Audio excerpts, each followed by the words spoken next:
कोल्हापूरची ही दृश्य आपण पाहतोय। या ठिकाणी मुसळधार पाऊस सुरू आहे। राजाराम बंधाऱ्यासह 13 बंधारे पाण्याखाली गेलेत। पंचगंगा, कासारी, दूधगंगा आणि भोगावती नदीवरील 13 बंधारे हे पाण्याखाली गेलेत।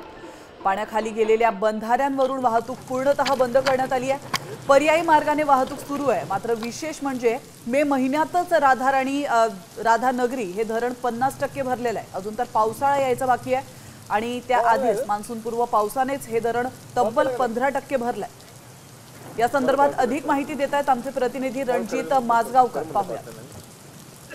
पाऊस पडत असताना कोल्हापूर जिल्ह्याला आज रेड अलर्ट दिलेला आहे। त्यामुळे कोल्हापूर जिल्ह्यातल्या विविध ठिकाणी मोठ्या प्रमाणामध्ये पाऊस पडतोय।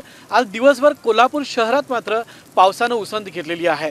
जिल्ह्यामध्ये जो पाऊस चालू आहे या पावसाच्या पार्श्वभूमीवर जिल्ह्यातल्या ज्या नद्या आहेत यामध्ये प्रामुख्याने पंचगंगा, त्यानंतर कासारी, भोगावती आणि दूधगंगा ज्या प्रमुख नद्या आहेत या नद्यांमध्ये पाण्याची पातळी आता वाढताना आपल्याला पाहायला मिळते आणि या नद्यांवर असणारे साधारण 13 बंधारे पाण्याखाली गेलेले आहेत। या 13 बंधाऱ्यावरची वाहतूक जी आहे ही अन्य मार्गाने वळवली आहे।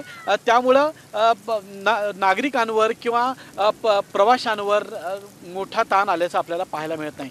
पण कोल्हापूर जिल्ह्यात एकूणच जो पाऊस पडतो या पावसामुळे शेतीचं मोठं नुकसान झालेलं आहे।